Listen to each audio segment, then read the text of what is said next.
Okay, we were making chicken soup today. In the pot we have a washed whole Empire kosher chicken, and to that we'll be adding about 1.5 large onions. If you have small onions, 2 onions. You just want to make sure there's enough onions in there because that adds a lot of the flavor. And then you can tell I measured everything. 2 to 3 stalks of celery, cleaned and cut into about 2-inch pieces. And then we have a handful of baby carrots because that's what I had in the house and they're easy to use. Tell I really did not measure this very carefully. You don't want to skip too much on the vegetables because that is what gives a lot of the flavor to the broth. But when it comes to the herbs, we have dill and we have parsley. You want to be careful not to go too overboard with that because it will turn your broth green. Once had a friend come to the house for the holidays and she brought soup and it was the greenest chicken soup we ever saw. So now you can see we have all of our vegetables in the pot. The next step is to run the cold water for a while until it's nice and fresh and cold, and then we're going to go over the sink and we're going to put the water in.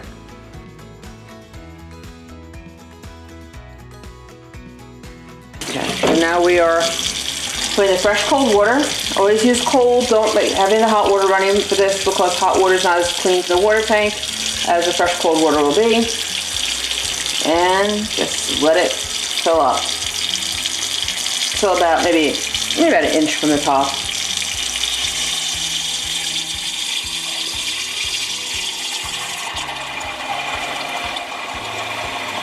Now, I don't want to be too stingy with the water either because it's going to boil down and condense as it cooks, so we want to get plenty of broth. So there we go. And you get those mussels going. Lift it out of the sink.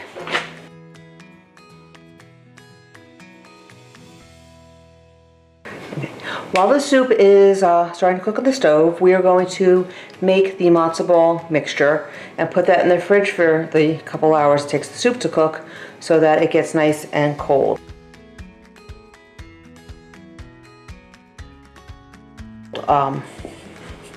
Started off with 4 large eggs, and I'm going to beat them slightly so that it's nice and homogeneous.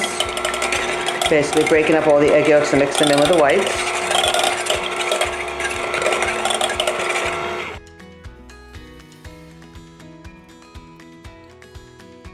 Okay, and then to that we're going to add a 1/4 cup of olive oil. I like to use Calamara extra virgin olive oil because I think it gives it a nicer flavor.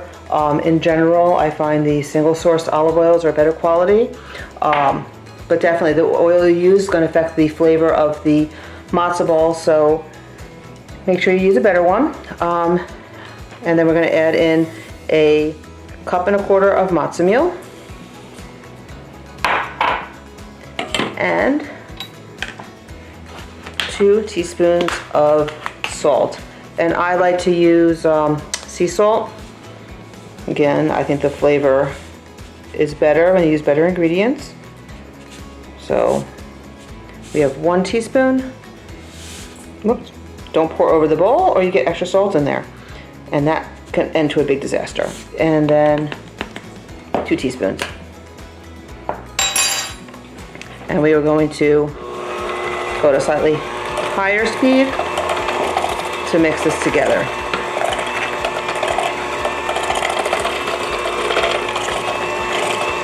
So just want to make sure it's all evenly mixed in there.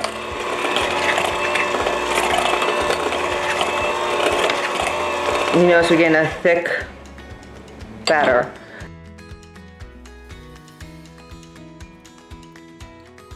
Now you can add to this now a 1/4 cup of water, seltzer, or chicken broth. I like using seltzer, but you don't always have seltzer in the house. Sorry, I got to pour that now. And we add in the 1/4 cup of seltzer. And make sure the bottle is closed tightly so it doesn't go flat. And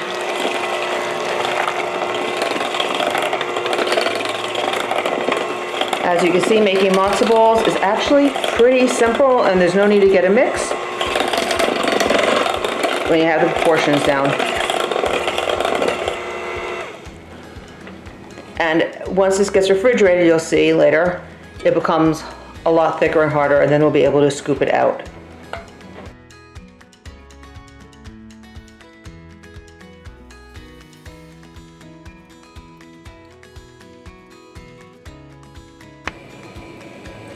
Okay, you notice what soup has been on for maybe about half an hour now, and you can see we're starting to get some foamy action around the sides. That is called scum. We want to get it off of the soup. There are various skimmers you can use. There's this type with the big, more metal and bigger and holes, or the type with the mesh. I prefer the one with the mesh.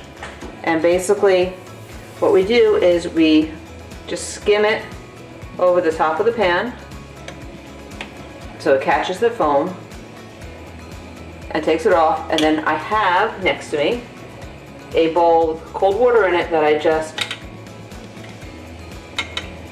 get the foam off of this skimmer. And now you're gonna have to keep an eye on your pot for as long as this foam comes up.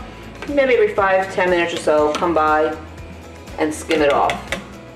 This will give you a much clearer broth at the end, because otherwise this ends up in your broth, and even if you put it through a mesh sieve at the end, it's still going to have stuff in it you probably don't want in your soup. Okay, after about an hour, you want to check on it. You can poke the chicken and feel, okay, it's not really cooked yet, but I want to flip it over because the top part's been out a little bit and the bottom part's been in there, and I can feel the bottom part is definitely more cooked than the top part. And we're going to let this sit for another, I don't know, half an hour. By the way, if when you're skimming the scum you notice it starts turning brown, that's okay, just keep skimming it off.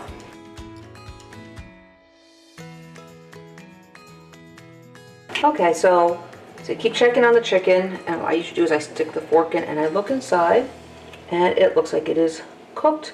The juices are running clear. So now what we're going to do is we're going to pull the chicken out of the pot carefully, because if it drops and goes back in, you can burn yourself pretty badly. I do speak from experience. Drain it a little and put it right in the bowl. What we will be doing now is we're going to be cutting the chicken off of the bones and then putting the bones back in the pot. Okay, so what we're going to do now, as quickly as we can, is we're going to cut the cooked meat off of the chicken bones, because this way we can use the meat without getting overcooked. And then we will be returning the bones to the soup so they can cook in the soup for another hour at a very low temperature, because the bones are what gives the soup flavor. That's why you don't make chicken soup with boneless pieces of meat, because it's not the meat that's giving the soup the flavor, but it is the bones.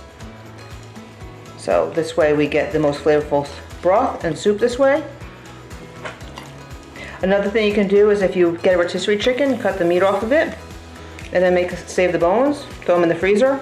If you have enough, make a chicken stock just using the vegetables like we did before and the chicken bones.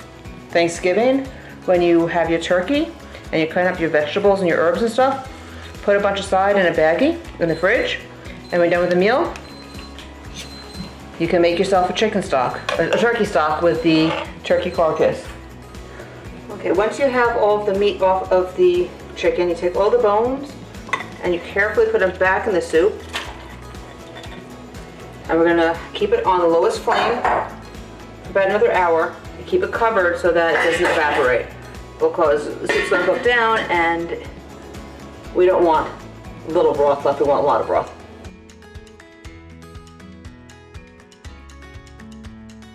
So the soup has cooked for a little bit, and it's time to take all the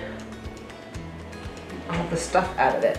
So I put a strainer over a bowl, a heat-proof bowl. I would not do this necessarily into a glass bowl because of thermal shock. And I pour it into the strainer.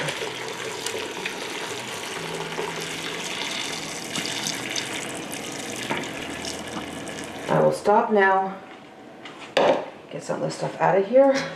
Make sure you have a bowl nearby to dump the stuff that was inside the soup. You can also use a slotted spoon to get some of the bigger pieces out so that they don't go flying into the bowl and create a problem. Again, you don't want anything big splashing into the soup because it will burn you.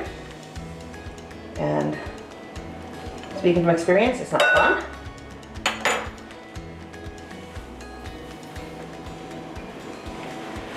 And then we will straighten it all out.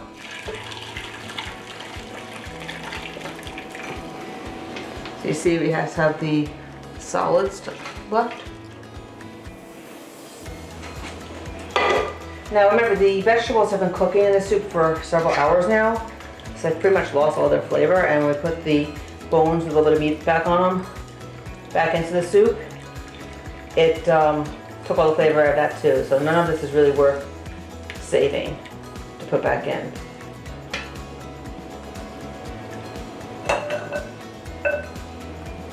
So what we'll do is we will wipe down the pot because it still has some residue and stuff in it. And then we're going to put the soup back in the pot and heat it back up on the stove so we can make the matzo balls. Okay, so now we've heated this back up, so it's starting to boil again. And I'm taking the small scoop I have and literally just scooping and plopping the matzo ball mix in here.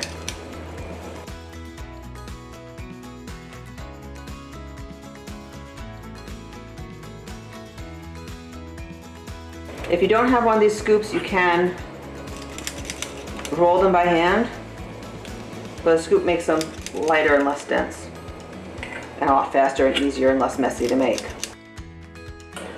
Okay, you notice that I am cooking the matzo balls in the broth. There is a debate about whether to cook them in the broth or cook them in water.